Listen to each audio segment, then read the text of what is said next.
It's just a cough. I know, I know.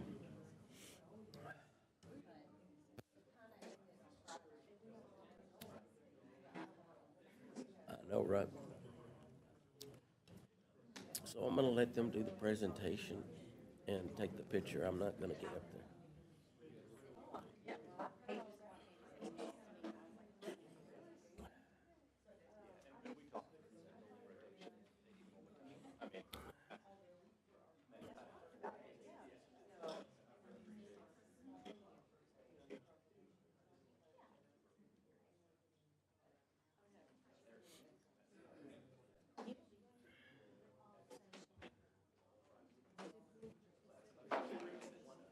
She's gonna be, I talked to her, she's gonna do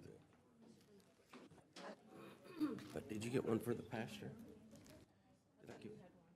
Yeah, but I won't be able to give it to him. Yeah, just hand it to him.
I didn't realize it was up on us so fast. Made some special concessions for the Washington trip. If I have to step out, I'm just gonna let her take over the meeting. I understand. All right? Okay. I understand. Mayor, if you don't feel like it, feel free. Yeah, no, We'll I'm get you good. through. Yeah, I'm good. Yes, sir. All right, as we get ready to, I'm ready. All right.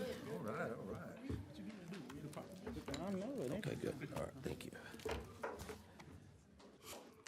All right, as we get ready to begin our meeting, I'm a little bit under the weather. I'm having some difficulty with my voice, so in an effort to try to save my voice for the meeting, I'm going to have our council members step in and do the proclamations and do the photos.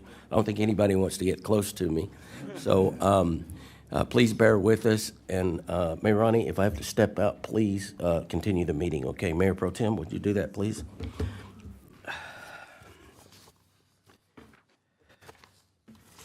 All right. At this time, the mayor will call to order the regular city council meeting for 6 p.m. Tuesday, March the 19th of 2024, City Council Chambers, 201 East Nash Street, Terrell, Texas. Have with us here on the dais District 2, Grady Simpson. District 3, Mayor Ronnie Velasquez, Mayor Pro Tem. We have District 4, Stephanie Holmes Thomas, Deputy Mayor Pro Tem.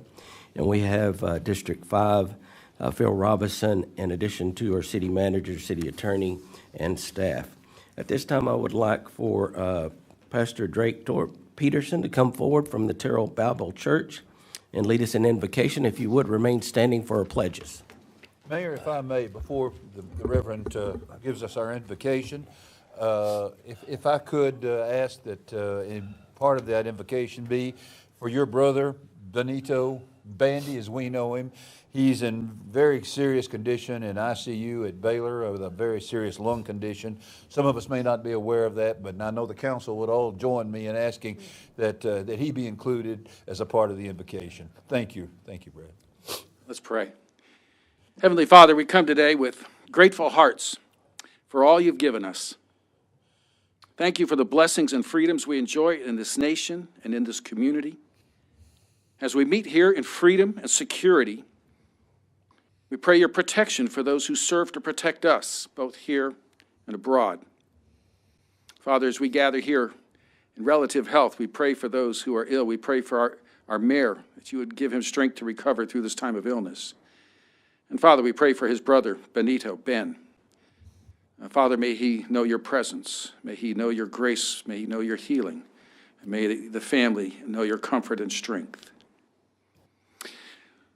I thank you, Father, for this council as they serve with commitment and with such generosity of their time and energy. Your Bible tells us that righteousness exalts a nation, but sin is a reproach to any people. Lord, I ask that you give this council wisdom in their deliberations. May they lead with grace, integrity, justice, and mercy. May they ever sense your presence and recognize that you are the source of all our blessings, and that those blessings are a stewardship, a trust from you. As we ask your blessing on this city and this council, all this I ask, Father, in the name of our Lord Jesus Christ.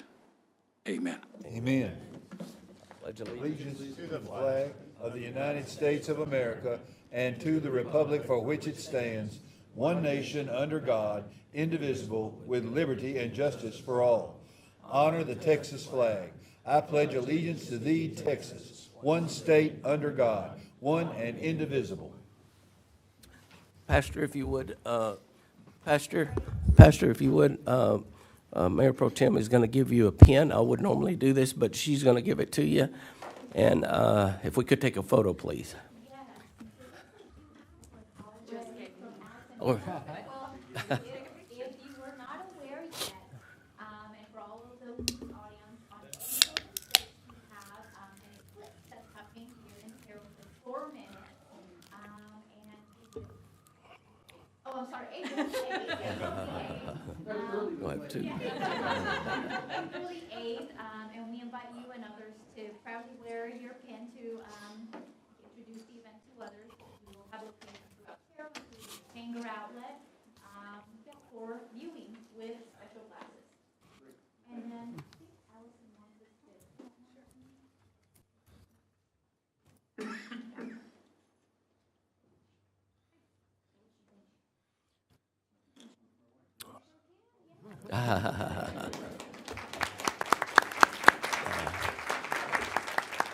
Thank you, Pastor, for those kind words for the council, the mayor, and my brother. Appreciate you very much. At this time, we do have some distinguished guests in the audience. And whenever a former mayor is in the audience, it should be customary for the current mayor to recognize that individual. And Madam Mayor Frances Anderson, would you please stand up? I served with Madam Mayor quite some time, and she was a great leader, learned a lot from you, so thank you for being here today. At this time, we're going to have a recognition of the Hulsey Public Library to receive the 2023 Achievement of Excellence in Library Award from the Texas Municipal Library Directors Association. We're going to have Stephanie Holmes Thomas read the proclamation and then come forward to take a photo. Yes, thank you, Mayor. Whereas land for the city of Terrell's first library was donated by local publisher O.B. Colquitt, who later became governor of Texas. And whereas the Andrew Carnegie Foundation provided funds for Terrell Carnegie Library, and whereas the Terrell Social Science Club provided $10,000 in funding grants to construct a library building in 1904. And whereas the Social Science Club donated 15,000 books upon the building's completion. And whereas the city of Terrell contributed money for library operations. And whereas the Carnegie Library continued to serve the citizens of Terrell until 1985. And whereas the Terrell Public Library opened at its new home on North Rockwall on June 10th, 1985, and whereas the library was renamed the Ryder C. Hulsey Public Library on November 9th, 2004, in honor of the late chairman of the American National Bank, who served on the library board from 1949 until his death in 2017. And whereas the library has had 10 directors in its history, including Miss H.E. Addie Alexander, Mrs. Preston Cobb, Lovey J. Turner, Mrs. T.P. Armfield, Mrs. Roy Roll, Mrs. O.I. Cole, Mrs. J.O. Livingston, Audrey Patton, Eva Cry, Rebecca W. Sullivan, and Rebecca Anderson. And whereas the Ryder C. Hulsey Public Library was recognized with an Achievement of Excellence and Libraries Award from the Texas Municipal Library Directors Association in 2023. Now therefore, I, by the authority vested in me by the mayor, and on behalf of the Terrell City Council, do hereby proclaim March 15th, 2024 as Hulsey Public Library 120-year anniversary celebration day in the city of Terrell, and encourage all citizens to join me in recognizing the decades of award-winning service our library has provided to our citizens of all ages in Terrell and beyond. And this is witnessed until where the mayor has set his hand and caused the corporate seal of the city of Terrell to be affixed on this 15th day of March 2024. Mayor Rick Carmona. Yeah, congratulations to the Hulsey Public Library. If you are with the library, please come forward. We have a little gift for, if you have any members, Becca, please have them come forward. And then, council, y'all go up and take a photo, please, would you? Yeah, y'all go. Yeah. No, I don't need, no. I don't know, no.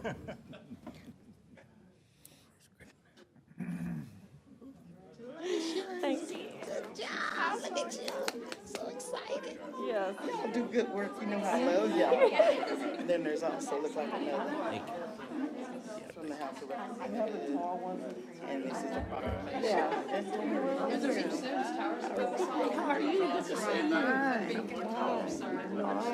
All right.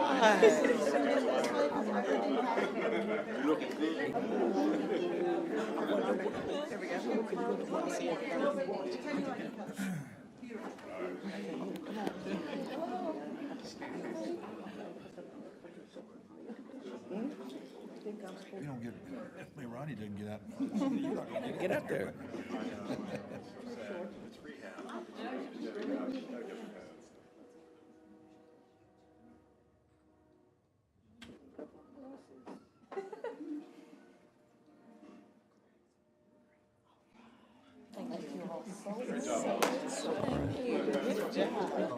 Congratulations, y'all know y'all taking care of us.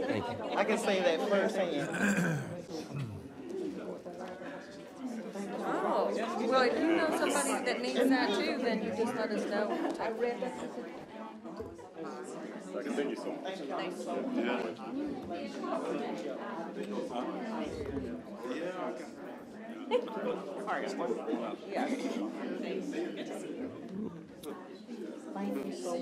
I want to take a moment and thank All right, y'all, everybody get to see complimentary and square, of course. Miss Anderson, may I ask?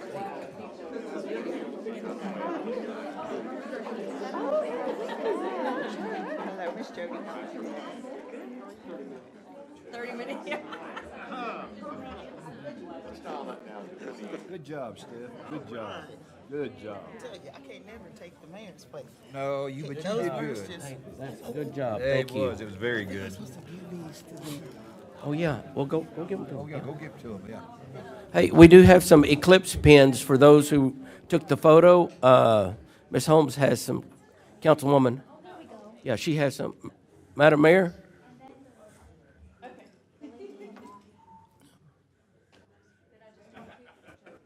Jody, Jody.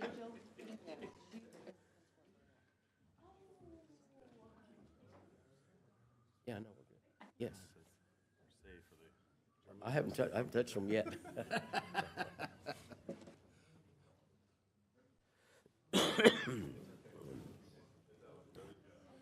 We have a concession for those down here, Phil. Oh, yeah.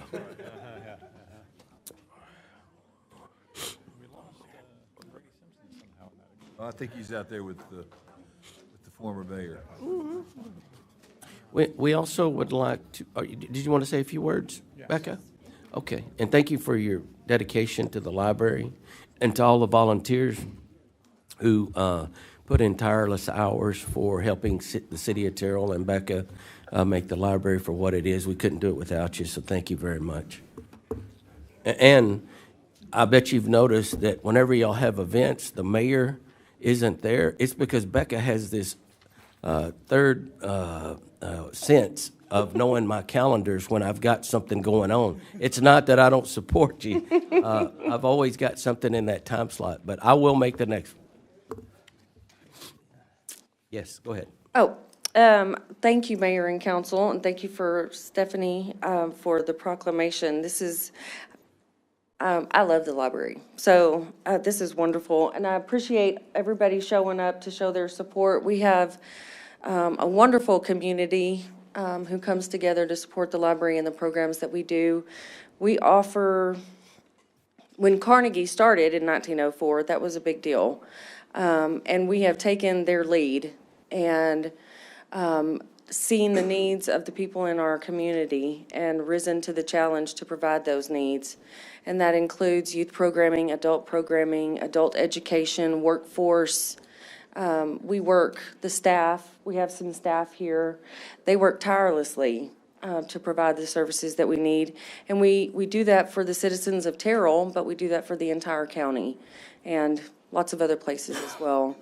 We do thousands of programs every year, and tens of thousands of people literally attend those programs. And we appreciate your support because we couldn't do it without you. The budget and the volunteer and the advocacy, that's the most important thing right now. As I was going through the archives recently for our birthday anniversary last week, I was looking at some of the milestones and things that have happened, the collection expansion, and then getting the card catalogs and the shelves, and the microfilm machines were a big deal. And then in 1998, we got internet. That's huge. We got computers and internet, and our catalog was automated. It went from the old card catalog to a computer, and so the library is timeless because we grow and change with the times. We do what our citizens need, what our patrons need. So we're looking forward to, I did want to say that there was a lot of discussion about how Carnegie was out of space and they needed a new library. And so then there were several discussions about Rockwall, and we found the land and we're doing this. And so we're out of space. And we're ready for the new library. We're happy where we're at right now, but right now. So let's put our thinking caps on and think seriously about the new library and get that project going, because our community is growing, and for us to keep up with that, we're going to have a bigger space. We have 3 facilities right now, and we're actually adding a 4th next month. So that's a lot. That's a lot going on. And if anybody has any questions or would like to know more about what we're doing, please come by. We're always happy to tell you what we've got going on. So I will just also add that I think a couple of notable things to say about the library. One is, look at how many volunteers are generated by our hard work at the library. We cannot do it with without all the volunteers. You guys are incredible who give so much time and effort, from the surveys to the people who do the adult education work. Francis Anderson standing back there in the back, countless hours of time volunteering, lots of that work. So thank you for that. If you're a volunteer, thank you for leading that, Becca. I would also say just real quickly about Becca, it's a real measure of somebody that they become the respected peer, right? And I want to let people know, other librarians call us and say, what do we do? Let's go ask Becca. That's a sign of a lot of respect, right? And I want y'all in Terrell to know that that's the kind of library director you've got here. You've got the kind of person who is respected industry-wide in the state of Texas as being an excellent library director. So we're thankful to have her. I'm thankful to have her working here. And yeah, we just look forward to the future. Another 120 great years ahead of us. Go ahead. We're going to take one more picture of Mayor Anderson with the proclamation that she did in 2004 for Public Library Day. That's our 100th birthday. Yep. Wow. Hey, was the mayor on that proclamation as a council member in 2004? Does it show? It does. Yeah, I was District 5. Shows you as Mayor Pro. Yeah, I was right over there. Got to make it about you, Mayor, don't you?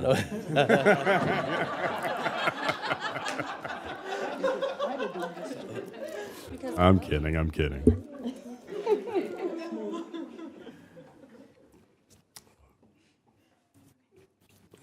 Thank you. And ma- Yes. And I'd like to say too, again, congratulations and just my personal appreciation. The library is very important to our citizens. It's important to me. You guys have wonderful staff. I've been in there and I see how patient you guys are, sometimes with our elderly patrons. I mean, they walk them through every little click and step. So I want to commend you guys. That's why we see so many people in our library from this county, is because of the staff and for the support staff and having a good director. So I'm appreciative of that. And when my son moved back, I told him, go get your library card. That was very important, because I know how important you guys are and what you've done in this community, and just continue And I know we'll continue to grow and do what we need to do. Thank you again. Thank you, Councilwoman. Next, we have Councilman Phil Robertson. He's going to recognize the Garden Club. Again, with the proclamation, we'll do the same. He'll read it, and then if the council would go out and take a picture with any of those who are with the Garden Club, please. All right, a proclamation recognizing our garden club. Whereas the very first garden club of Terrell, Texas was formed in 1934 with 40 members who met September through May. And whereas the club's first project was the creation of a municipal rose garden with 1,000 rose bushes. And whereas by 1937, the club had grown to 305 paying members. And whereas by 1940, the club had become a member of the State Federation of Garden Clubs. And whereas in 1953, the Terrell Garden Club was organized, and in 1954, they became a member of the state organization, Texas Garden Clubs Incorporated, part of the National Garden Clubs Incorporated. And whereas the Terrell Garden Club's focus continues to be the local beautification of Terrell. And whereas the Garden Club's current projects include maintenance of flower beds at the BFTS Museum and the Terrell Veterans Memorial Park. And whereas the club recognizes a local yard of the month, which they designate with a yard sign. And whereas the club maintains the Never Forget Flower Garden that was created in 2002 with members of the Kings Fort chapter of DAR at the entrance to the Ryder C. Holsey Public Library. And whereas in November of 2023, the club held a Texas Arbor Day celebration at the Terrell Heritage Museum by planting a new crepe myrtle tree as a companion to the magnolia tree planted by the club to commemorate Arbor Day in 1990. And whereas the club's activities at the Ryder C. Holsey Public Library include Earth Day, Summer Reading Fair, a seed exchange library maintained by their volunteers, and whereas the Terrell Garden Club holds a spring and fall plant sales featuring plants grown by their members, and whereas delegates from the Terrell Garden Club attend monthly meetings at Dallas Council of Garden Clubs, part of a District X and Texas Garden Clubs Incorporated. Now, therefore, I, by the authority vested in me by the mayor, and on behalf of the Terrell City Council, do hereby proclaim March 19th, 2024 as Terrell Garden Club's 90th anniversary in the city of Terrell, and encourage all citizens to join me in recognizing the club's devotion to educating young and old about gardening and for ongoing beautification efforts in the city of Terrell. In witness whereof, I have hereunto set my hand and caused the corporate seal of the city of Terrell, Texas, to be affixed this 19th day of March, 2024. All right, thank you. If you're with the Garden Club, if you would, please come forward, and council members, if y'all would go out and just take a photo, and I think we have some Eclipse pins for you as well.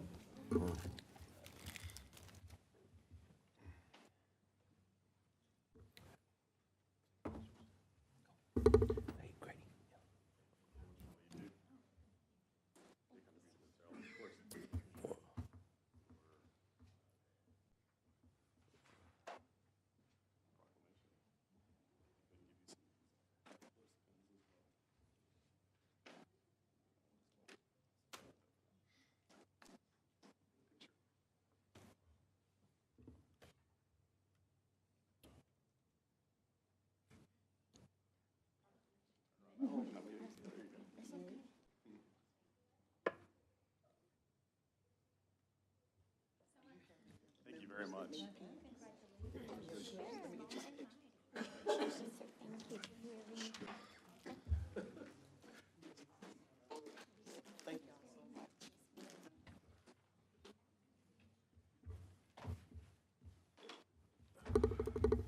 Okay, next, we're going to introduce our new Human Resources Director. I'll let our City Manager Mike Sims do that. So, Mayor, I'm actually going to ask Mark Mills to come up and do the introduction because he was so instrumental in helping to perform the search that led us to our new HR director. And I can't help but remark, as we're honoring the library, that it's really all about staff, and our employees really are our greatest resource. And I really appreciate filling the HR director position here because they're really, I just mean this as sincerely as I can, there really is almost no more important position in an organization than who your HR director is, because you're going to take care of over 200 staff people, and they're all going to have needs, and they're all going to be people who end up having an insurance problem or a life problem or a life event, and they're all going to have a moment where they need to go to that HR department and say, hey, I need a little help, I need a little love. And it's really, really important to have a great HR director. So Mark, take it away. So we went through an extensive search. We considered roughly 50 candidates, narrowed it down to one who started with us not yesterday, but the week prior. She started with us on March the 19th. Her name is Sue Flegging. Sue has a bachelor's in management with a concentration in human resources from St. John Fisher University in New York. She is an SHRM Senior Certified Professional with over 20 years of experience in human resources. Most recently, she spent 13 years with the Waco ISD.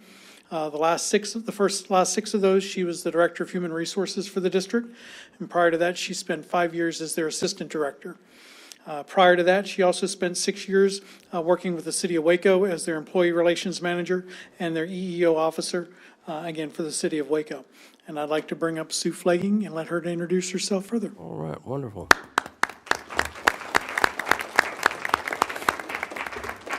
Good evening. Thank you, Mr. Mayor, council members. I'm excited to be here. Last Monday, as Mr. Mills said, was my first day, and there's a lot to do and a lot ahead of us, but as Mr. Sims said, our employees are our greatest resource, and I'm here for them. I'm going through everything that's out there, and hopefully going to come up with some really great ideas to start with onboarding and orientation of our employees, incorporate the ethics training, and then really just be a resource for people. You know, for me, I'm big on, I don't want people to ever have issues with their paychecks or their benefits or any of that. So hopefully we can put some really great processes in place and then just improve on what's already out there and make this a world-class place for people to work and live and grow and bring their families and bring more into town. So I'm really excited to be here and look forward to working with you all. Wonderful. Welcome on board. Anybody have any comments? Congratulations. Thank you. Yep. Thank you. Thank you very much. Yes, thank you. We're glad you're here. Glad to be here. Our next item on the agenda is to hear remarks from visitors. Do we have anyone? Mayor, Oh, we could back up just Yes. a little bit. I would love to invite Hillary Heisel. She is with the current Kaufman County Leadership class, and she has something to share. Thank you so much, Councilwoman.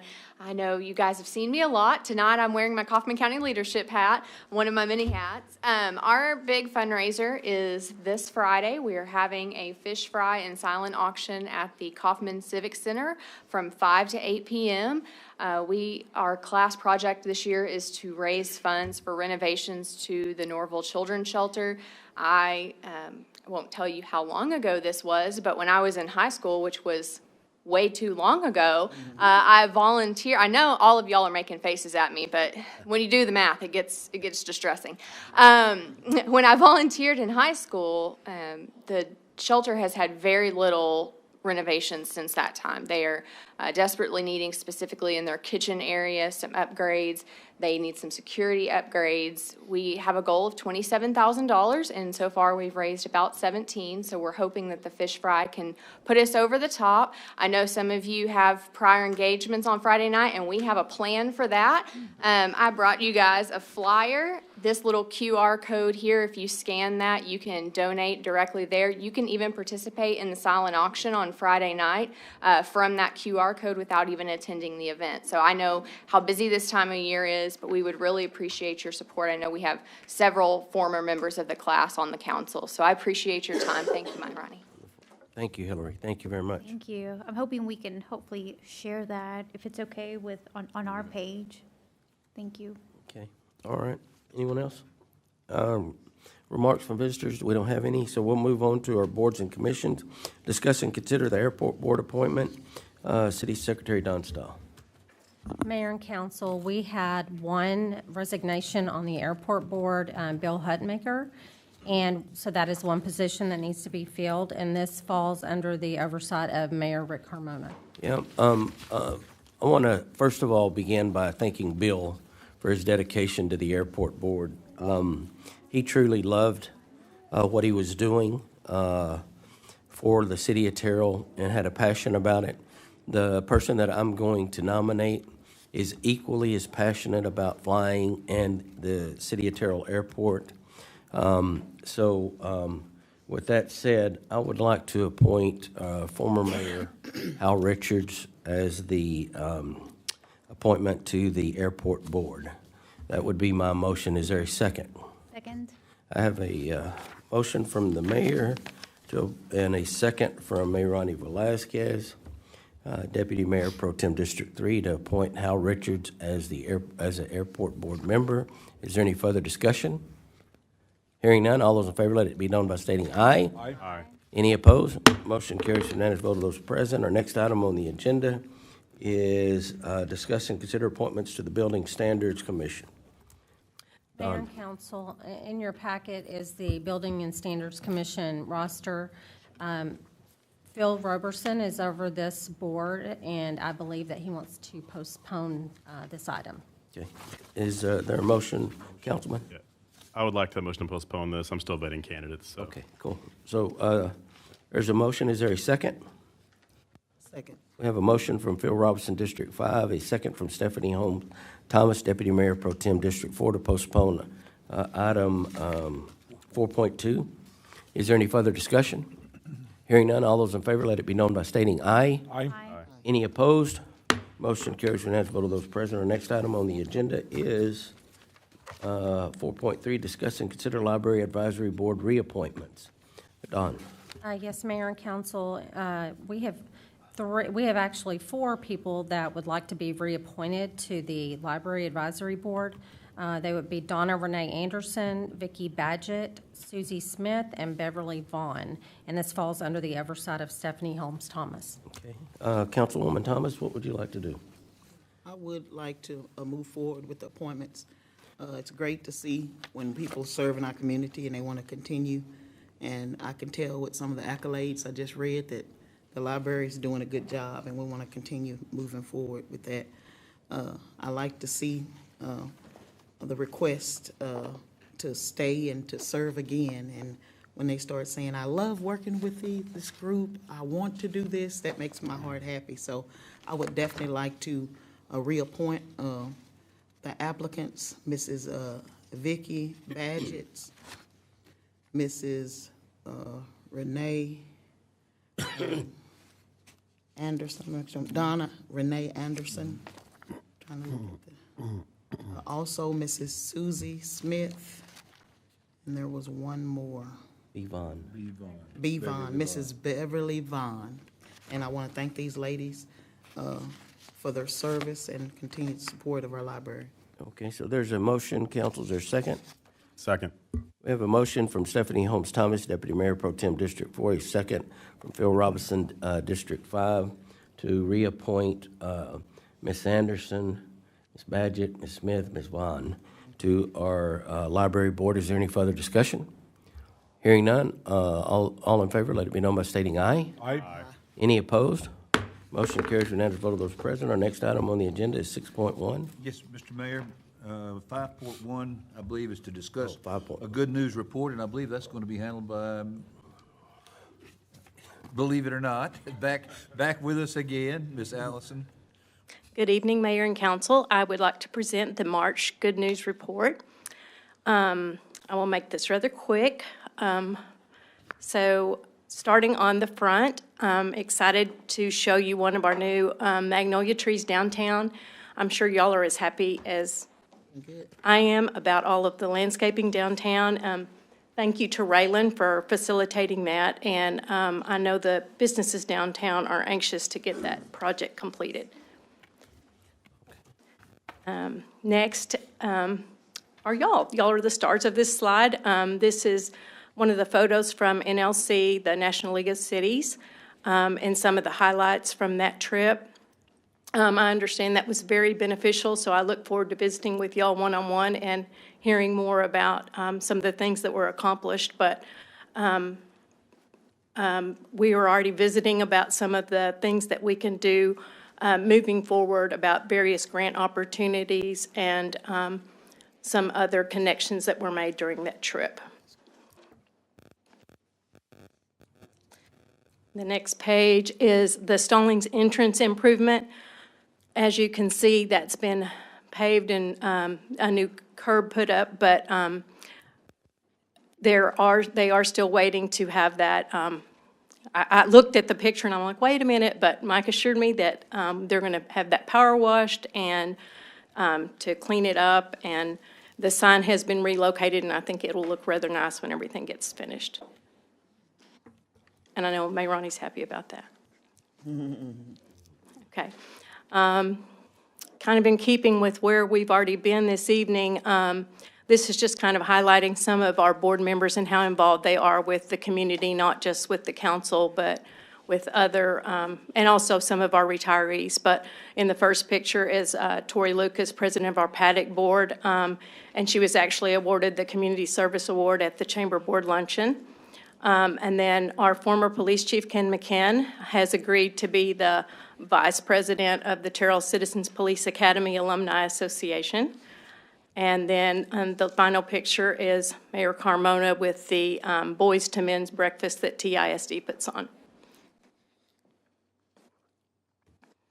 The next picture is Councilmember Phil Robeson with the 9th Street Drainage Project along with the mayor, and you can see that that's some great progress moving along in that picture.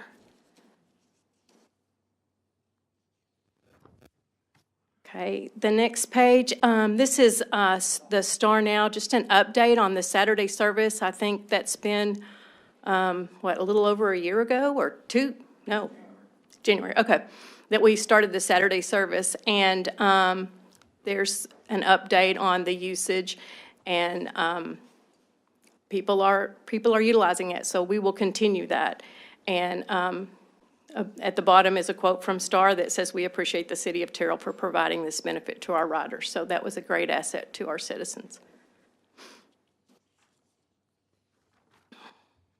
On the next page, Terrell Citizens Police Academy is starting up again. Classes will begin on April the 4th, and a graduation is set for June the 6th. I know the mayor was in my class, and I can't remember who all else has gone through this class, but it is a really informative class, and it's taught by members of our force along with the police chief, and it's very good. So if any of y'all are interested, you can get with Captain Bulin, and there's his email down there at the bottom, or if you want to get in touch with me, I can help facilitate getting an application for that. Another police service that all of you have requested on behalf of the citizens you serve is the speed trailer. We frequently get complaints at City Hall, and I'm sure y'all do as well, about people speeding through residential areas. A lot of times we find that, you may feel like you have a speeding problem, but once they put the trailer out, it's not enough really to merit an intervention necessarily, but we're going to continue to do this. And on the left, you can see the streets that they have planned for a rotation. And one of the things Mike and I were talking about is that these will not be on a consistent rotation because we don't want people to, get used to where they can and can't speed. So it may show up at different streets at different times, but if you have a street that you would like to be considered, please submit that to Mike or to Arlie, and they can get placed in that rotation as well.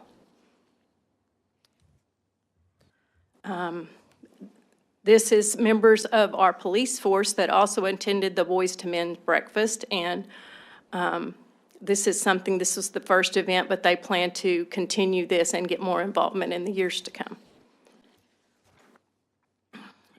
Terrell Fire Department, on the left, it's Brian Sherwood, who went up to the Panhandle to fight the wildfires that are just now in the last week or so being contained, and I don't know if Chief can tell me if he's returned yet or not, but. Returned and was redeployed. Oh, redeployed, okay. And then on the right is Deputy Fire Marshal Derek Hill and Josh McKenzie, who also represented the Terrell Fire Department at the Boys to Men's event. So were there more fires? They redeployed due to the weather. Oh, okay. Caution. Okay, and then this is a thank you to our water department. This was just a situation that happened, and we had our staff had to work all night because we had discolored water. We didn't want to deliver that to the citizens, and they worked all night long to make sure that we could get the discolored water was not delivered to the citizens. So we want to thank our water department and that crew for making sure that our customers were not concerned about their water. Okay, we've already given the congratulations to the library, but this was in honor of the award that Becca just presented. And also their 120-year anniversary this month.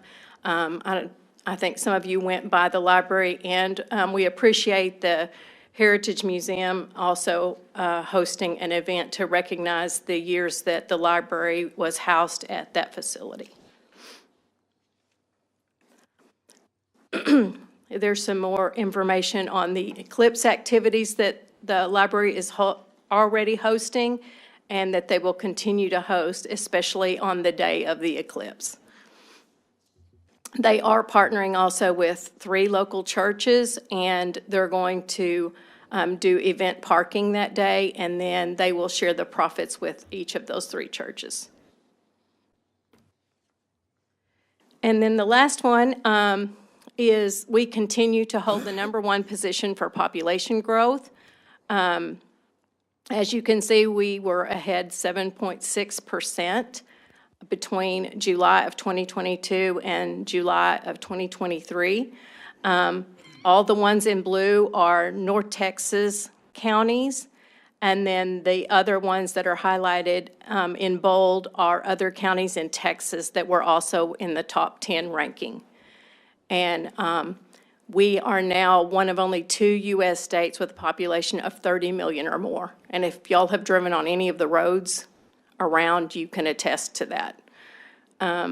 We gained more residents between 2000 and 2022, and the average number of residents added annually since 2000 is phenomenal.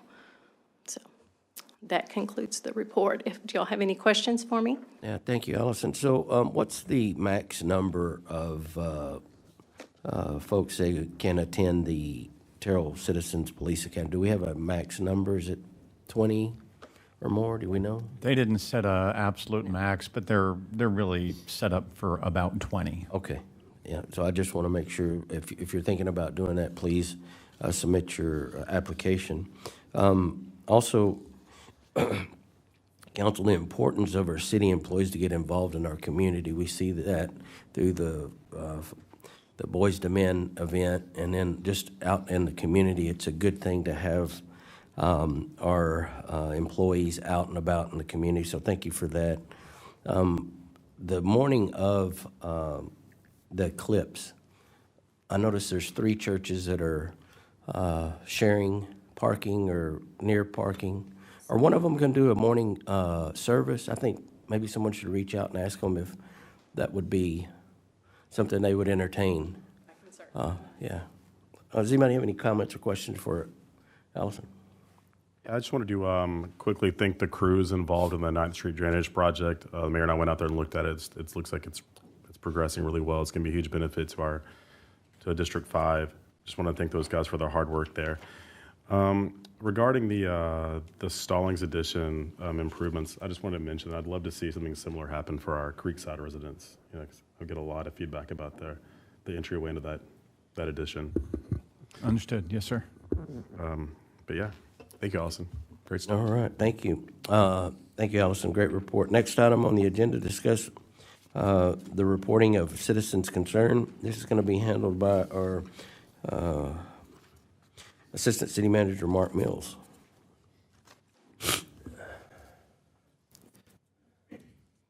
Mayor, Council, good evening again. This evening, we'd like to take a few minutes and kind of highlight a feature that is available on the city's website. From the city's main page, there is an icon that says it's labeled Report a Concern. Residents have the ability to click on this and report a concern or an issue that they have directly to the city. This is the most effective way for a citizen to report a concern, as if they use the form that's available through this link, it automatically generates a work order and also provides a tracking number by which the request can be tracked in the future by the resident. When you click on the report a concern, it takes you to a page that looks like this. You're able to report concerns for public services, such as streets, parks, drainage, and trash. You're able to report issues for water and sewer. The one thing that's not on here that staff and I are currently working on is including an area on here where you can report a concern that is not public services or wastewater, but or water as a way to report a general concern as well. We're working with the vendor that does our work order system. They're the one that designed this landing page, so we're working with them to have that incorporated. And then at the bottom is search for existing requests based on a tracking number. So in the example I'm going to give you first is if you were to enter a request for public services, you would click on the red paper icon that says submit a request or a complaint, and then it takes you to a form. If the individual completes the form, then staff will have information related to the request, more specifics as far as the detail of the request or concern.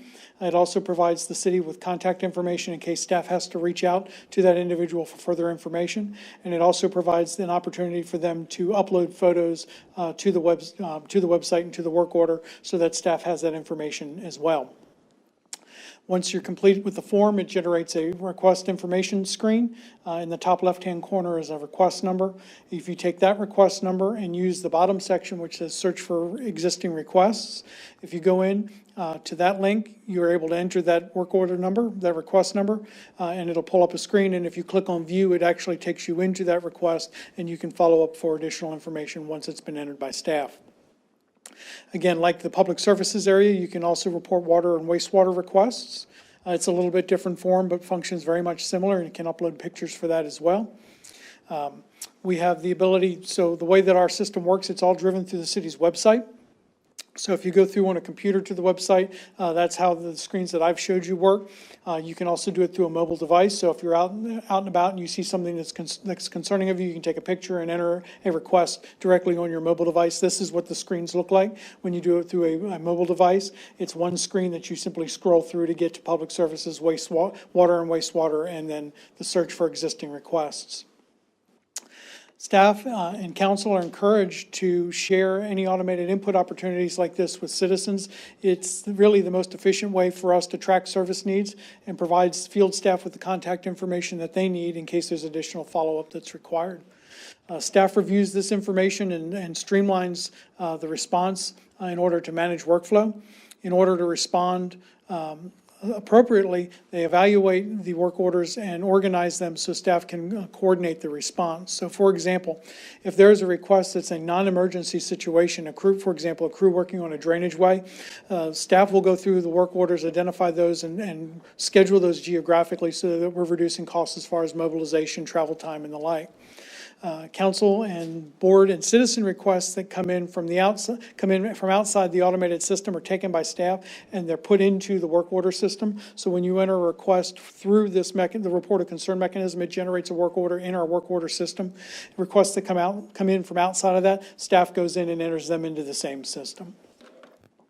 But that's kind of an overview of the report of concern portion of our website, and I'm available for any questions you all may have. Yeah, is it possible for there to be a QR code where somebody just scans the QR code and it directly takes it into this page, or do they have to go in and, I know they're clicking on it, but I've seen somewhere you just scan a QR code or you just hold it up and it'll take you directly to that. We'll have to explore it. It'd be a matter of where would we be putting the QR code? On the Facebook page, I'm guessing at the very front of the page where you just, right? Have you seen that? When we were driving around and it gives you the information, takes you right to where you wanted to be. But no, it looks good.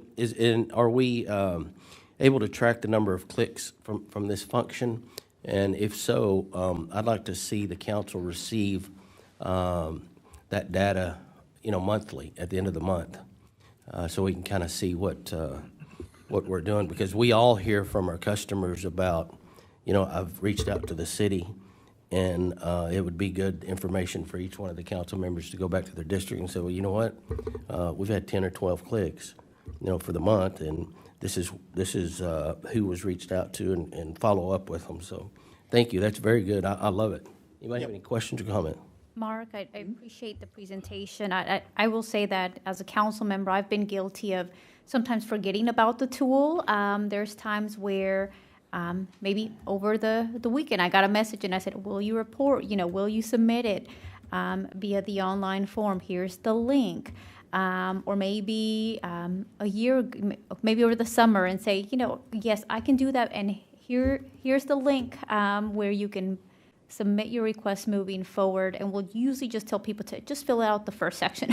It will still get to staff, even though it's like a common, maybe a general concern. So I appreciate you and your team working to add just a general concern section. And going back to just being guilty sometimes of not sharing the tool enough myself, I would really encourage us to be more proactive in sharing the tool after we take a report. I really appreciated the graphics that you shared online. Maybe I think those are appealing graphics that we could share on social media. I know, we might have a quarterly newsletter that goes out soon. The TVs that we have, it's kind of like a commercial, right?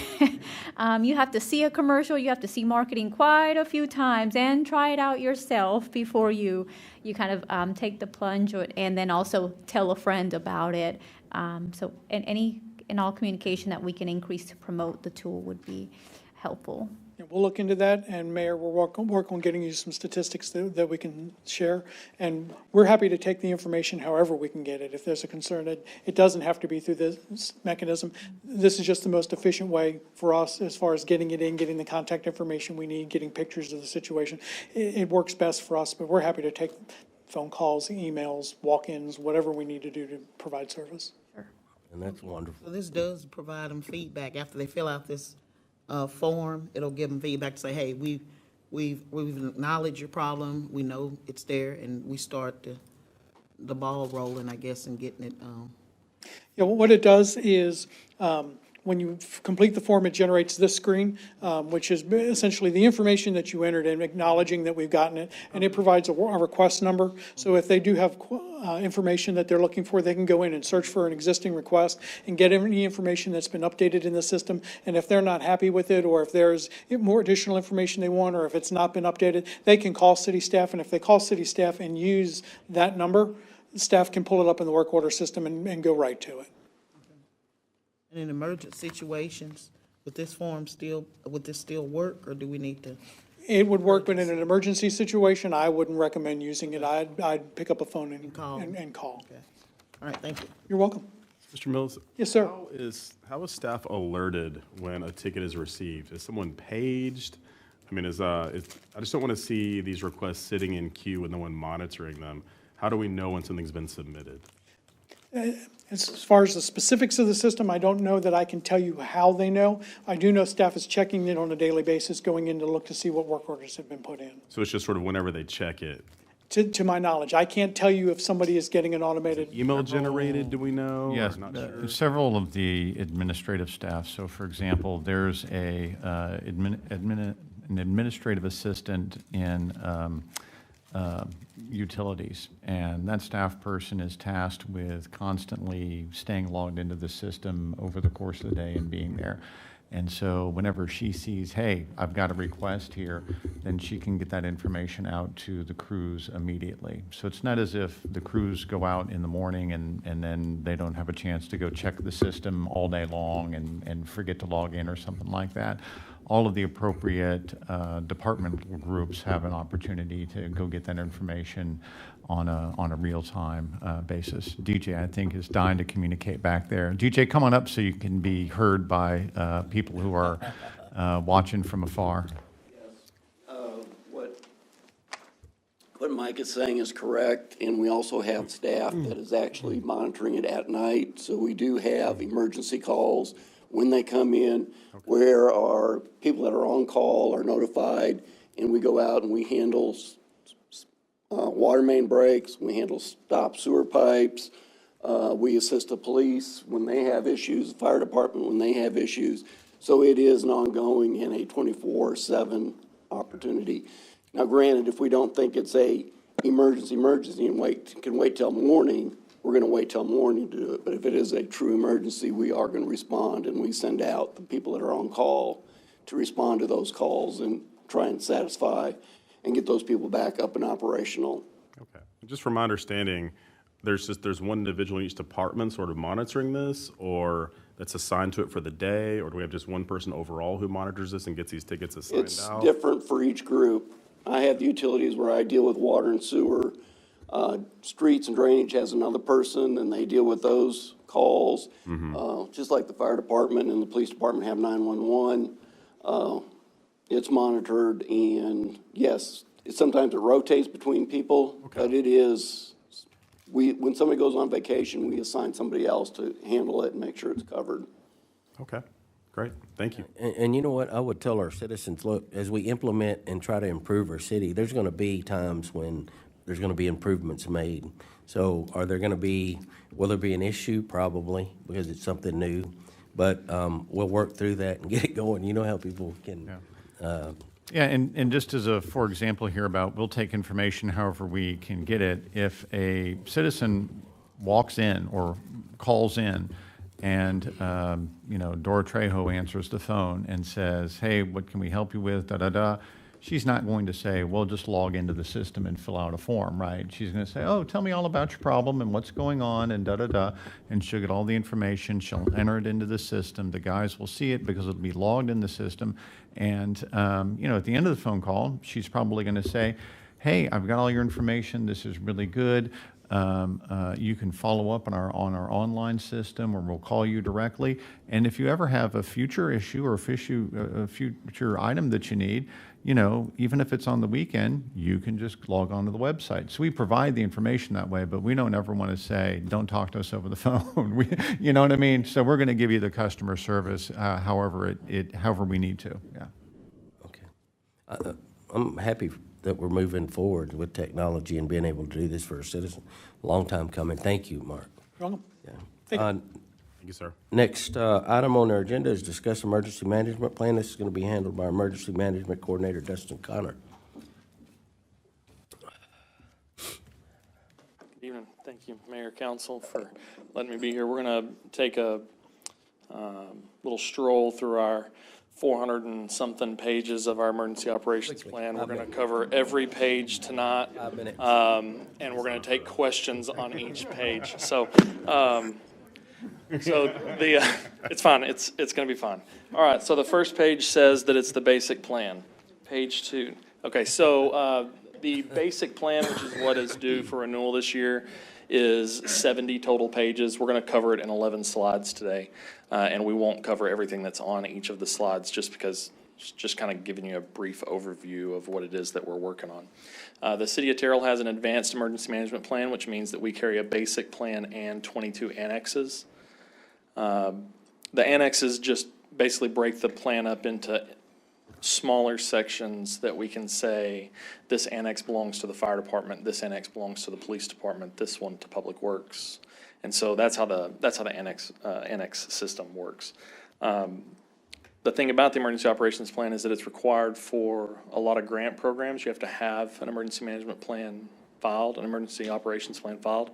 And then if you ever find yourself in a place where we have a disaster that we're trying to get recovery from the state, one of the very first things they ask is, do you have an in-force emergency operations plan? All right, so generally the basic plan and all of the annexes that come along with it are considered a protected document. A lot of that has to do with because it has the strategies of what the city is in the case of an emergency.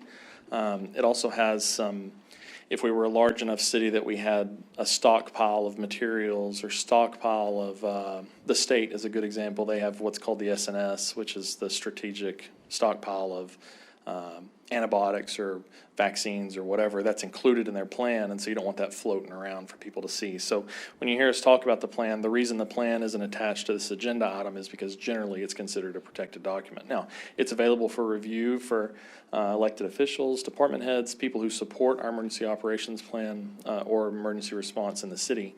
And once this plan is filed with the state and we get our letter back saying that it's approved, that'll be distributed to the department heads that it applies to. And then it's also always in my office, and you're welcome to come and look at it if you have nothing better to do than to read this document. So what's in there? So this is just a quick overview of some of the sections. These are the kind of the highlights. I just want you to see what's in there. So the cover page, approval implementation, we track revisions and changes if they happen over the course of the 5 years that the renewal is required, direction and control, administrative support, and then authorities and references. So we'll touch on some of these as we move through. The first section we'll talk about is approval and implementation. So this is the easiest read on the entire plan. It's 2 sentences. It says that it's in force because it was signed by the mayor and it replaces everyone that existed before. The mayor is able to sign this by virtue of election, so because of the position and because of the Texas Government Code 418, which is considered the Texas Disaster Act, the mayor is who signs this document and then is countersigned by the emergency manager.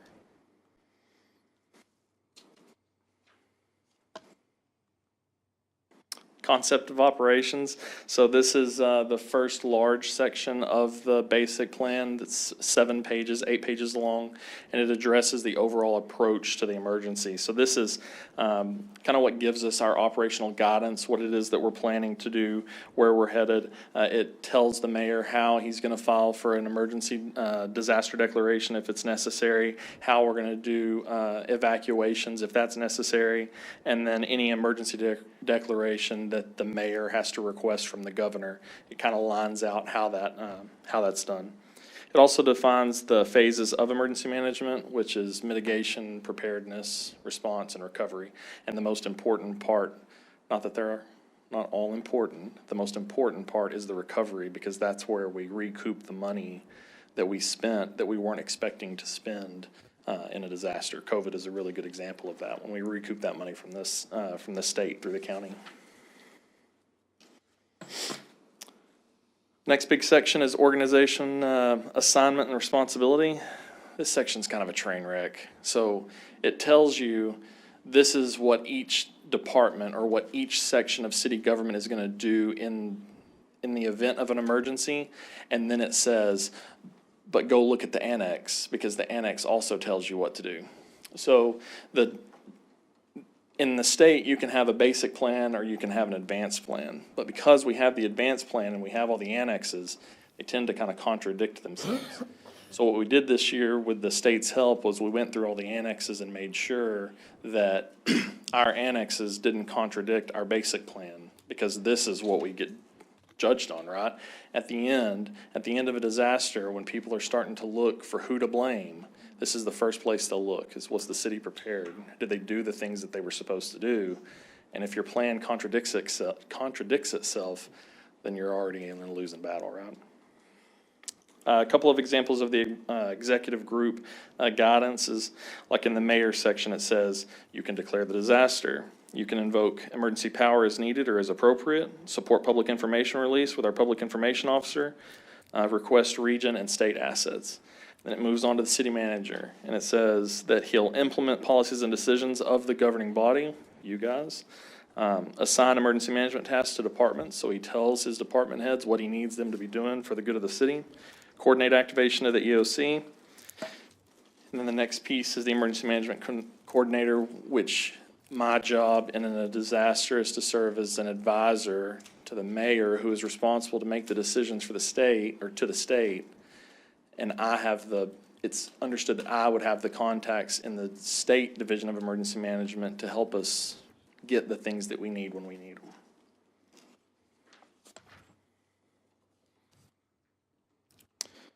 them. Direction and control versus coordination. So direction and control just kind of says how the incident command system is going to be used, what the emergency operations center responsibility is, and then coordination is relationship with other agencies. So this is how are we going to get the things that we need, because we're already going to be taxed, right? Our normal calls are still happening, and as this disaster happens, how are we going to get the additional resources that we need? And that's where the coordination comes in.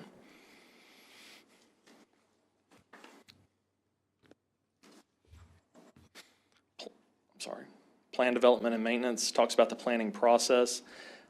What steps do we as a city go through to develop the plan and make sure the plan is ready? Our plan is renewed, all plans are renewed every 5 years. So this is our time to renew our plan. This is also the last time that we get to renew our plan on paper. So starting next year, when we start the renewal process, it's all done through TAPS or VOCI. So we'll talk about that here in just a second too.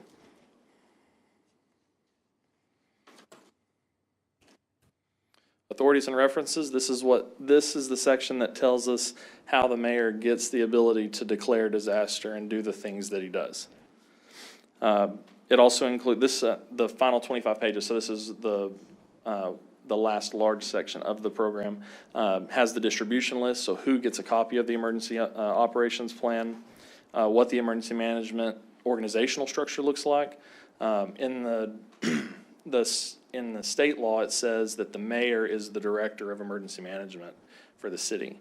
So the mayor is ultimately responsible, and I'm the city staff member that is to support him in that job, right?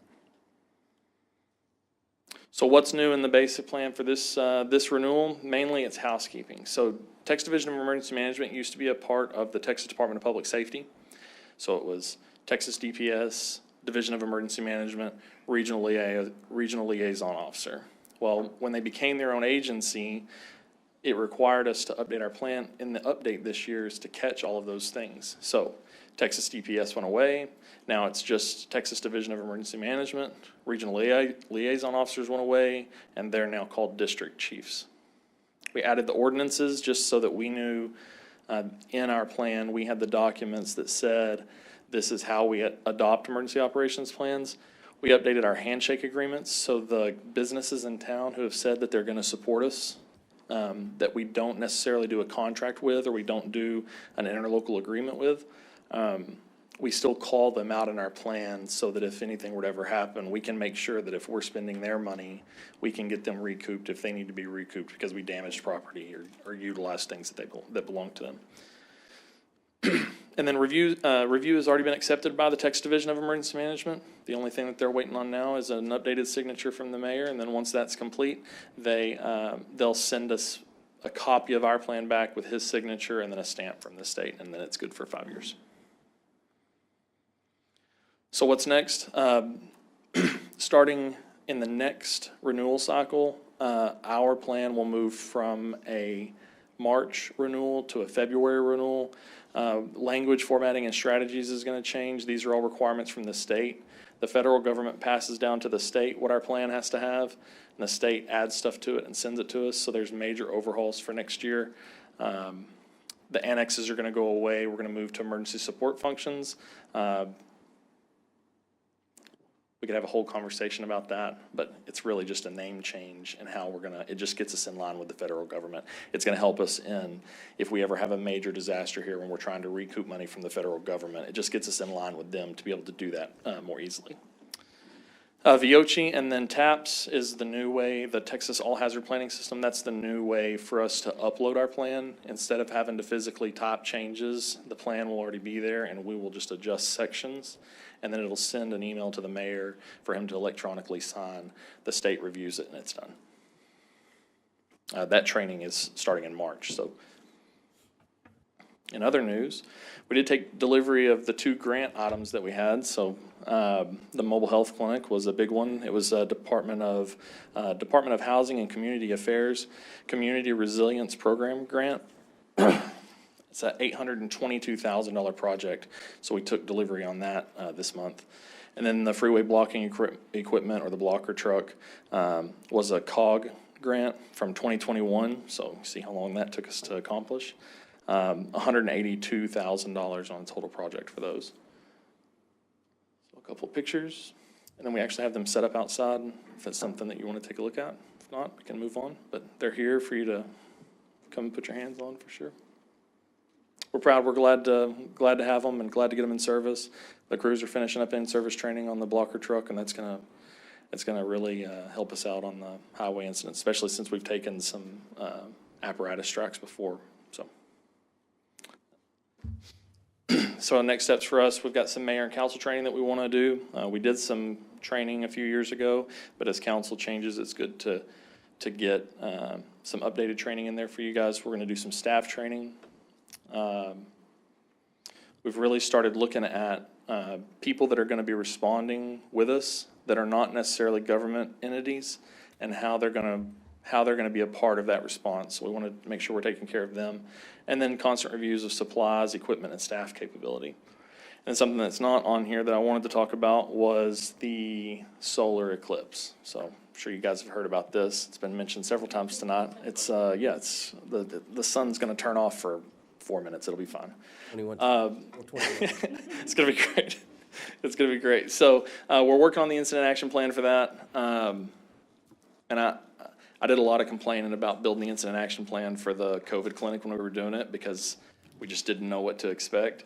And this is so much more of a beast than that was. And just trying to figure out what events are going to be here in town, where we're going to position people, how we're going to make sure that staffing is effective, and what that looks like. So generally our incident action plans, we complete them about 2 days before the event, just because it lets us get that last minute state operations update, weather update, stuff like that. So we're hoping to have that out kind of the middle of the week before. So the week of the 1st, we're hoping to have the incident action plan published and ready to go, except for any minor changes. But it'll be exciting. So if you're not doing anything, you want to come hang out with us, well, Cool. Well, it's going to be a Council, spectacle. I want to thank Dustin.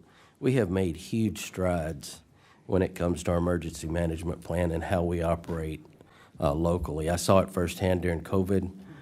We got great professionals from Mike all the way through Dustin to the fire chief, and saw it firsthand on the emergency orders and making sure that we were doing things within the law, within the boundaries of my ability to act on behalf of the city, and it worked so well. So I'm very impressed. I'm looking forward to the council being briefed as we move forward on the plan. So does anybody have any questions? Good question for you. I met with the Public Works guys today. I talked to Glenn and his crew, and I noted that you mentioned in the presentation that we've got blocker trucks now. So we won't have to engage with Public Works anymore to have them come out and block at emergencies, or this kind of meets that need? The way that we've engaged with Public Works in the past to come and help with blocking is when we're going to have like shutting the highway down or shutting roadways down. But what this is really going to do for us is it's going to allow us to not take our $1 million fire truck and sit it back there and provide a safe workspace. Dustin, for folks who aren't as familiar as the two of you, click back so they can see the picture of what that piece of equipment looks like. There you go. So this whole truck's I have to go back to the slide, $182,000 to build this truck.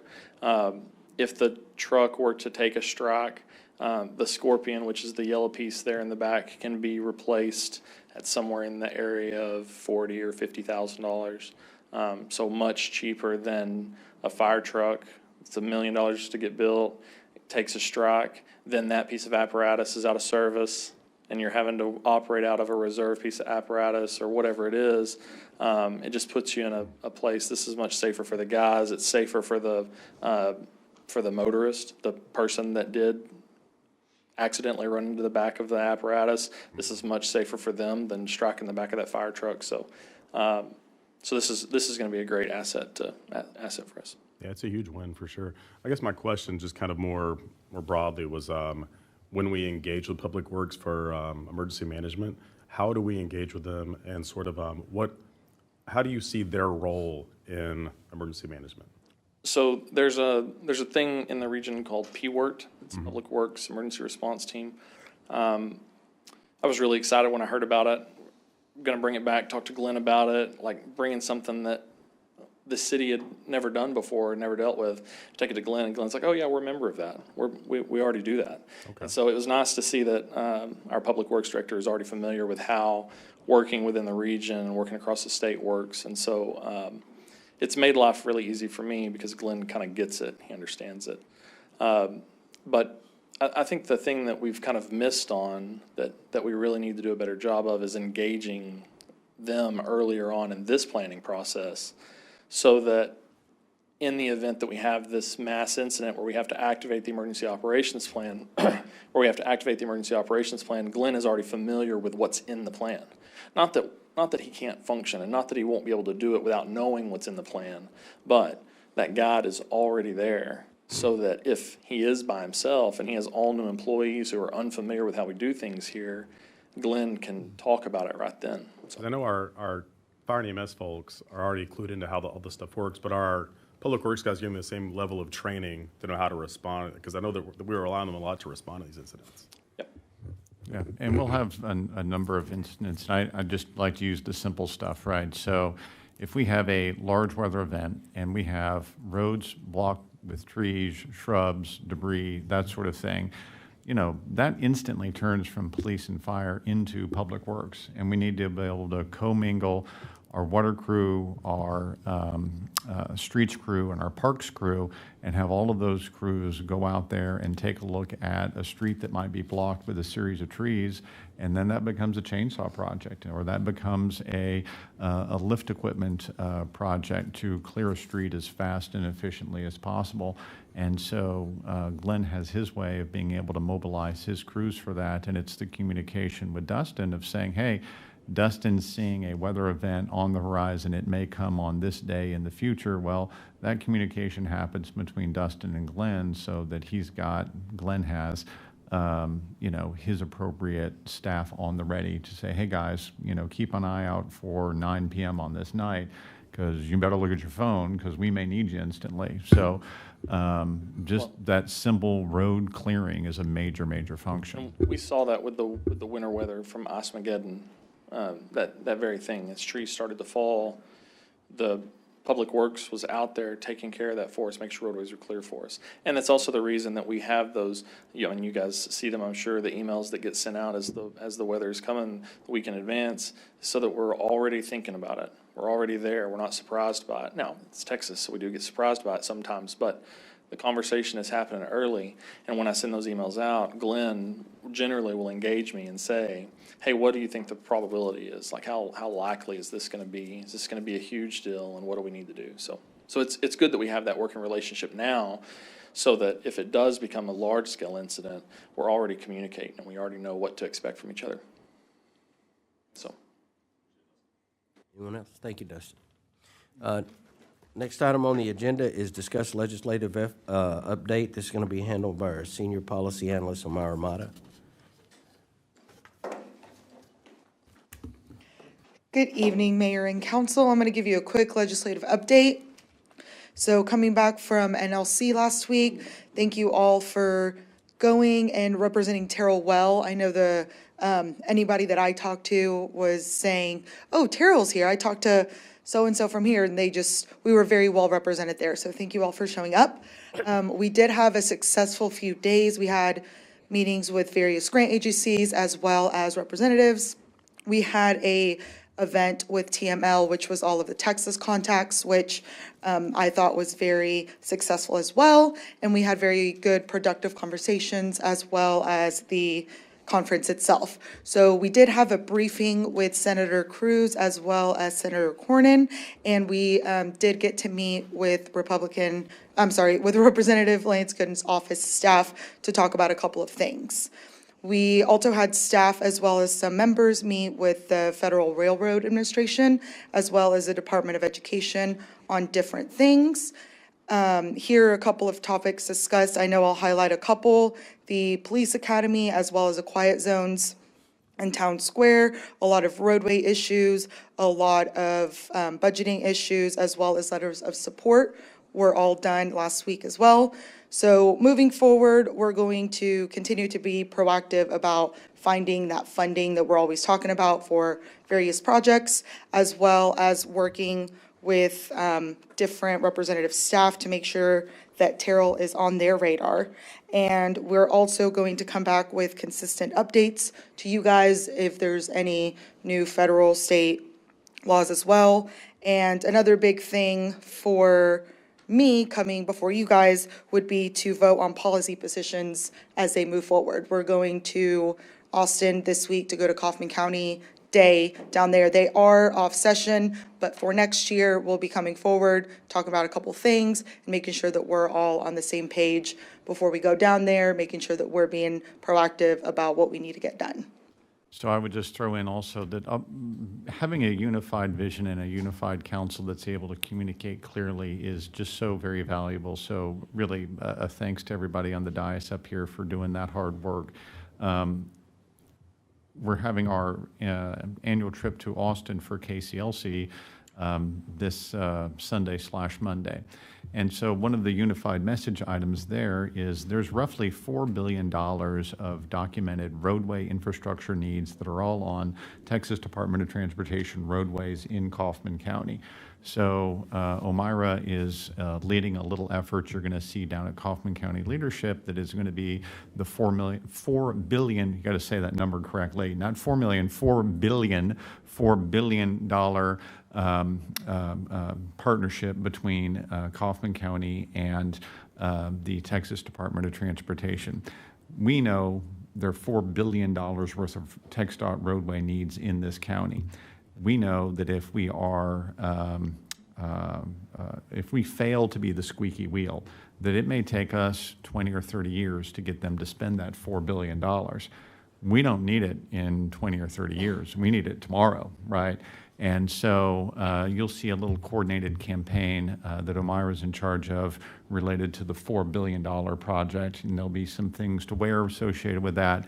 And again, that's just unity, right? When we have a unified vision, it's much easier for these state and federal grant agencies to be responsive to us. So O'Mira leads that up, and I just wanted to throw that in at the end of her presentation. Yeah, and Council, I'll comment, we are the fastest growing county in the nation. Rockwall County is second, right? So it's important for Rockwall County, Kaufman County, or judges and commissioners to work together so that we have a good flow of traffic in both counties as we move forward. And Mike and I had a meeting with County Judge in Rockwall, so we got to keep those lines of communication going. When you're in Austin, if you're able to be there in Austin, please push Terrell. I know you will hard, and the county as well. Okay. Anyone? Yes. Yes, Mayor. I just want to say I appreciate everything Ms. O'Mira did for us. I mean, she had us running like a fine, all-tuned machine. I mean, I didn't have to think. She had everything laid out. I really appreciate her efforts. Also appreciate Ms. Raylan, who sat with Mr. Sims and I with the Federal Railroad Commission regarding the quiet zones. And I didn't know that Councilman Phil was so funny. I mean, the guy, the mayor and I was talking about him. He's really funny, but we had a great time, and it was the best DC trip that I ever had because we're going to get a lot done for the city of Terrell, and I'm so proud of it. And I just want to thank everyone for their efforts. Well, I'm going to turn that thank you around to Councilman Simpson because I've been doing what I do for a long time, and it is very rare when you can sit down with a elected official and with an agency like Federal Railroad Administration and be up in DC and then turn to your elected official and say, tell us what the project means to you. And if you listen to Grady Simpson advocate for a quiet zone that will be to the benefit of the library, the downtown, Southwestern Christian College, his council district, the whole city, and you listen to him advocate for that and talk about his decades of experience and moving from a segregated school to moving to a unified school district to moving to where we stand now with race relations, and listen to him talk about how a quiet zone makes a difference there. You can see it in the faces of those federal officials that they are blown away. And they're going to remember our grant application when our grant application goes up there because we had a really passionate salesman for it. So that's a rarity. So thank you for being able to communicate that from the heart. We appreciate that. Yes, thank you. Okay, thank you. Mayor, I Yes. also want to add just a couple of things. Yes, thank you to all of staff that helped make sure that we followed your directions in Washington, and also enjoyed spending time with my fellow council members and staff. And I heard two quotes, two things that have stayed with me, of course. The city, and whether it's council, staff, a combination of all being there for the purpose of delivering results to the city of Terrell, our residents, our customers, and doing that by all the means that Elmira and Mike and council have shared thus far. And then thinking about the growth that is happening in Kaufman County. And one of the quotes I heard was, building a city requires innovation, whether it's through the technology we're having, whether it's through improving our parks, whether it's, working with builders, because we know they're coming, and we want to be able to have good housing options and schools for our community. But the three key areas that stuck out for me in terms of like services to our community that the city offers is infrastructure, advocating for sidewalks, for roads, for sewers, for water, which is very important to District 3, transportation, the partnership that we have with Star Transit, and then lastly, youth. Investing in our youth through city programs, and hopefully maybe a youth group in the future through the city of Terrell to help the leaders of our next generation. So thank you to all. Last thing I wanted to say, not to keep patting ourselves on the back here, but I wanted to say we're really lucky to have, from a networking standpoint, our mayor. He did such a great job meeting everyone in the entire conference. Every time I'd meet someone new, I'd say I'm from Terrell, they'd say, yeah, I met your mayor. They'd already met him. He's just works the room like nobody else. I just wanted to say, great job out there, Mayor. Thank you, and to y'all too. When I was in the mayor's meetings, the full, no seating, standing room only. But I can't tell you how many mayors I talked to, and y'all have gotten out and talked to these folks. So it makes a difference if you go back and look at what we have accomplished in the past with their federal grants. We need them to remember the city of Terrell as they review those things, and you just can't do it without the connectivity that we all had at this convention. So, good. Thank you. Next item on the agenda is 6.1.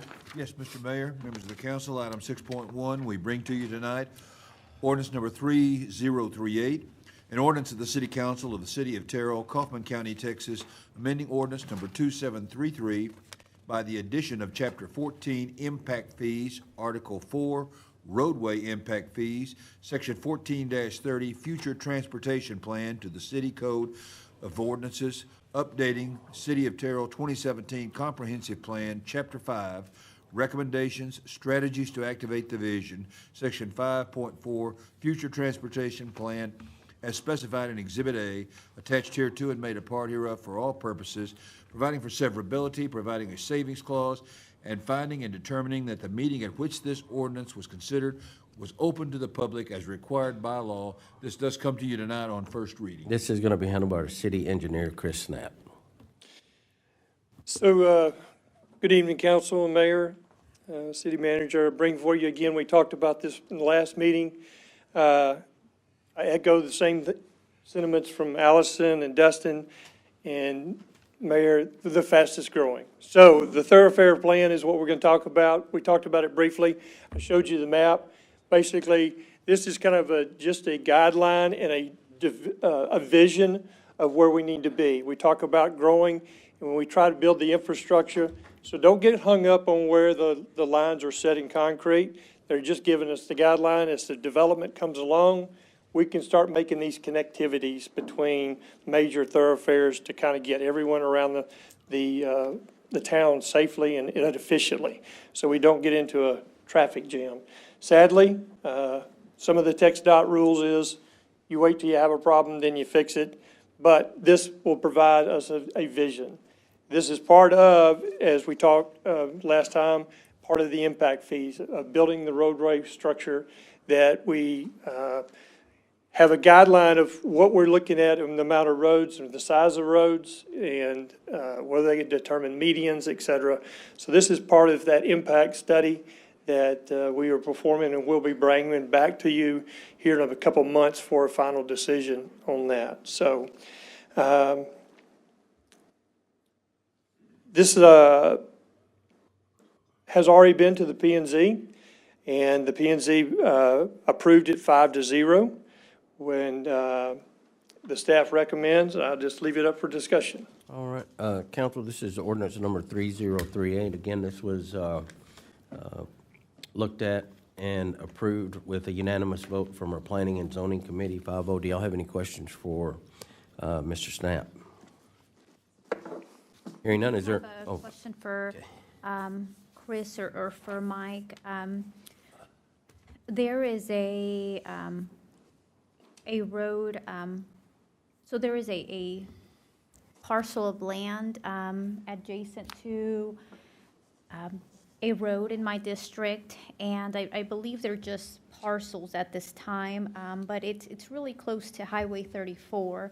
Would this be the time to make an ask to add, one block of potential road, or would that be through a different means? Well, I would say that as this is a long-term, big-picture planning project, I wouldn't think that you needed to do that here. I think that if you've got a small block-to-block connection, just shoot that over to us, and we can take a look at it and see what we might do with it. We're often looking at small-scale little connections to make sure that we're doing all the right thing with transportation. So if you'll just hand it to me or shoot me a note, then we can take a look at that. This is really intended, remember, it's an amendment to your comprehensive plan. That's how all of this ordinance is written up by Greg, because you originally adopted, or council originally adopted, the thoroughfare plan, and this is common, this is what cities do. They're putting the transportation plan into the comprehensive plan because that's the only place you can put it where it allows you to have the force of the ordinance connected to the impact fees and connected to the platting process. So if we just say vote on this, right, then as a resolution, then we don't have it as force for platting and force for impact fees. We want to do it as a ordinance. I said that as background to say that's why you have it be big picture style. So for the small scale stuff of a block-to-block connection, just send that information in. We'll get it churned through and analyze that. Thank you. All right, anyone else? Is there a motion on ordinance number 3038? Yes, Mayor, motion to approve ordinance number 3038. A motion, is there a second? Second. I have a motion from Grady Simpson, District 2, a second from Phil Robinson, District 5, to approve ordinance number 3038 as presented. Is there any further discussion? Hearing none, all those in favor, let it be known by stating aye. Aye. Any opposed? Motion carries for unanimous vote of those present. Our next item on the agenda is 6.2. Yes, Mr. Mayor, members of the council. Item 6.2 is to discuss and consider recommendations for Fire Station number 3, task order number 3A and 3B, project number 2023-C-01. This is going to be handled by our downtown project manager, Raylan Smith. Good evening, Mayor, City Council. Before you tonight is the actual task orders to move forward with our construction manager agent as well as our architect for Fire Station number 3. During last City Council meeting, we kind of went over some of the concept planning. We've gone all the way through schematic. We know that, we may be leaning towards red brick or gray brick, and so some of those decisions we're going to continue to bring forward to you as we get a more fine vision of the building itself whenever we start adding sidewalks and trees. And so you will continue to get updates on this building, but the ask tonight is that you consider moving forward with task order number 3, which will take us all the way through engineering as well as bidding docs. So like I said, you'll hear from us making sure that we're including you in all of the facade decisions, but this would take us through engineering of the actual facility. Okay. So this is going to be a recommendation to approve task order number 3A and 3B -03.19.2024. Yes? Does anybody have any questions for Raylan? We were briefed on this a couple of weeks ago, right? Yeah. Before we left. May I have any new question? Hearing none, is there a motion on item 6.2? Yes, okay. Real quick. Yes. So the design services in the amount of $507,344, what all does that include? So your design services, you have already paid for everything through schematic. So this will take you through all of pre-construction. So it's going to be your design development phase, as well as your construction documents and also your bidding phase.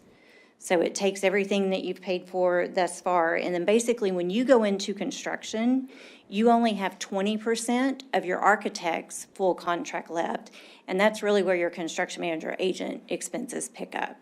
So this will be just the remaining part until we actually get ready to break ground. Okay, so in agreeing to this, are we pretty much nailing down the fundamental design elements of the station? So Yes. we're pretty much agreeing to that being how we're going to proceed. You're the agreeing size to the of programming, the size, et cetera. Okay. Yes. Just want to be clear about that. Mhm. And we've kind of considered all of our options with regard to that, thinking through kind of stations of different sizes and shapes and. Yes, so part of your presentation tonight, I did want to make sure that, there were a few questions during the last meeting. So I made a list of the facility committee members. I think that we had a really good representation of everyone from the fire department. Also, the list of meetings. These poor guys have been meeting twice a month since the month of October. We also did fire station tours of Richardson number 3, McKinney 11, McClendon, Chisholm, and Royce City. And they had some really good contact and some really good communication with those departments. And so I think your employees have done some really good due diligence. Homework and I think they feel good about the building, yeah. Okay. Sounds good. Thanks, Raylan. Anyone else? Okay. Is there a motion on item 6.2? Yes, Mayor, motion to approve item 6.2. Have a motion, is there a second? Second. Have a motion from Grady Simpson, District 2, a second from Mayrani Velazquez, Mayor Pro Tem, District 3, to approve a recommendation for the Fire Station Number 3, Task Order Number 3A and 3B, Project 2023-C-01. Is there any further discussion? Hearing none, all those in favor, let it be known by stating aye. Aye. Any opposed? Motion carries with unanimous vote of those present. Our next item on the agenda is our consent agenda. We may take all of those at once. Is there a motion on the consent agenda? Motion to approve consent agenda. Motion, is there a second? Second. I have a motion from Mayor Ronnie Velazquez, Mayor Pro Tem District 3, a second from Phil Robinson, District 5, to approve the consent agenda as presented. Is there any further discussion? Hearing none, all those in favor, let it be known by stating aye. Aye. Any opposed? Motion carries unanimous vote of those present. Our next item on the agenda is receive fire department monthly report. Council, if you would just go through those, and if you have any questions, reach out to the fire chief. Same thing with Star Transit, the ridership report. Please review those, and if you have any questions, reach out to staff. This time, we're going to adjourn into executive session in accordance with Section 551 of the Texas Government Code to discuss the following. Section 551.074, personnel matters. Section 551.078, deliberations regarding economic development negotiations. We are now in executive session, and we'll go back.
We're going to reconvene into regular session and consider action, if any, on items discussed in executive session. Are there any motions? Hearing none, we are adjourned.